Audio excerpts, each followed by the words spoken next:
Look out, everybody. How you doing? My name is Hero. This is, oh man, I almost wanted to say Coding with Strangers again. This is the Identity Booth. It looks like Coding with Strangers. Don't let your eyes deceive you. And that lovely voice you hear in the background is Yak. She is also known as my better half. So Yak, say hi. Hello. We're talking about depression again. And I want you guys to know the smile on my face is to make sure you know that there are still people out there fighting. It might all be doom and gloom, but we might have some, like, it's not going to be a win because ultimately a win for me doesn't mean necessarily the person on the other side takes an L. But that's sort of the irony of the situation when you vote for things that don't work in your best interest. There has been a plethora of things where messaging can affect the way people respond to things. Calling something Obamacare is more likely to be canceled by 70% of Americans, but calling it the ACA and it's totally flip-flopped and there's an 86% approval for it. But messaging matters. So what we want to sit here and kind of talk about is what would happen to the people who supported Trump and push for his agenda. You know, they want the world Trump is going to build for them just so that their eggs can drop in price. And I want to make sure I've documented how much eggs cost today, so I'm going to pull that up real quick. But while I pull that up, yeah, can you give us a little bit of feedback into, like, what does it mean to vote against your best interest? Oh boy. Well, you know all those tariffs that Trump is promising? Who do you think is going to pay for them? The price of those tariffs is going to be offset on, first of all, the big corporations that sell you this stuff, and they're going to need their profit margins to go up. And that means they're going to be raising prices. So your eggs are going to go up $2 in price, maybe more. Who knows? We'll see. What a clown world. This is also something that we have to put into perspective. After the pandemic, inflation went through the roof because a lot of corporations wanted to make gains on what they had, and there was a lot of free money out there for them to do it. One of the tried true tropes is once the price goes up, it rarely ever goes down. You rarely see that. So when we have a situation here now where we have egg prices that have fluctuated throughout the year, the question really becomes, why can't we keep prices of eggs down? And I'm looking at this calendar for us. It says we have egg prices since November 2024 at $3.64. In October, it was $3.37. In January of 2023, it was $4.82. In October of 2023, it's $2.07. So just looking at this fluctuation, there is sort of a trend that you could follow, but there's never been a time where any other leader has said, yeah, we're going to get the prices of eggs down for you. In fact, if you ever wanted to do that, and you did have a leader to say that, the only person I ever mentioned in a real plan, and not in a concept of a plan, an actual plan, which was using government regulation to do it. And the reason why Kamala's team would have probably been the best suited for it is because she had someone on her team who had already done bread price gouging of that nature and understood how to do it, so he would have definitely been able to stop it. Yeah, Pete, that's a jab at you, dumbass. Shout out to Pete Buttigieg. Shout out to Buttigieg. America's mayor. Yeah, new one. But the steel companies out there in Pittsburgh, you know, the state we lost, they put a lot of backing into Trump. They made sure that they let it be known that this is Trump country. And you know, good on them. They're allowed to have a voice. If you don't vote, you don't get to complain. But the $14.9 billion bid to acquire a U.S. steel company could be blocked by him because apparently they didn't understand that, you know, just because you make or refine the steel here in America, the sources that come from Japan and other places like that don't stand a chance of getting into the country without being tariffed at a ridiculous rate.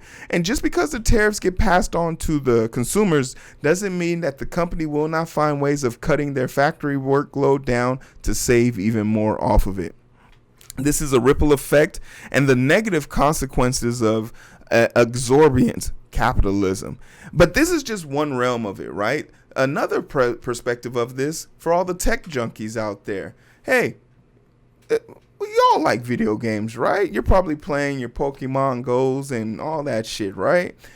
You think your PC runs off of microchips that have been made here in the US of A? There's a strong likelihood that they're probably being made in Taiwan. And if China has anything to say or do about it, they'll be taking over that territory in not too distant future. And then it becomes even more of a test because we know how Trump feels about China. Okay, China. Maybe you don't like video games. Maybe you're not a gamer. Maybe you're into like transportation, you know, because no city in America other than the top 4 are walkable. You're going to need a car. And if you think those car parts were made here in the good old US of A, you're wrong about that too. Your car might have been built here, but the parts didn't come from here. And those parts will be tariffed. So cars, electronics, literally most things that everyday people come into contact with will be tariffed. But I see a situation also where you're like, Hero, I have a bike and I raw dog watch no technology or media, and I only like, share, and subscribe to your channel for information. Hey, I appreciate you. But what about sporting events? What about the Olympics that are going to take place in Los Angeles, California in 2028, which would be the last year of the Orange One's term? What about that? What about when he puts up a ban that says Muslims can't come here, or people of brown descent can't come here? What if he makes a list of that will disregard LGBTQ people? The Muslim ban being put into place when the Olympics is going on would create a ripple effect that none we've seen before in the US of A. A ban on any demographic of people would be repulsive in nature, but it's more specifically, especially what's going on with Israel and Palestine, right? It's not about like, oh, us versus them. It's literally them versus all of us. And we're losing because we don't realize as ants we have numbers.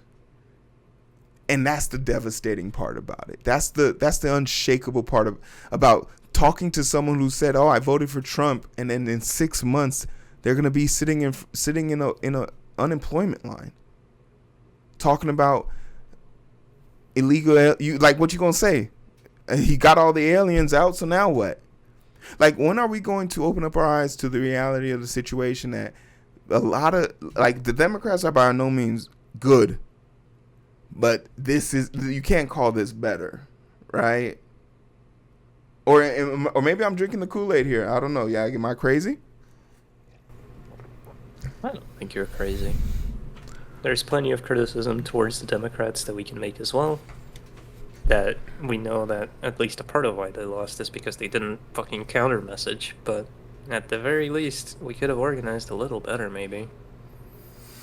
Speaking of which, you should organize. You should make community with your coworkers. You should unionize.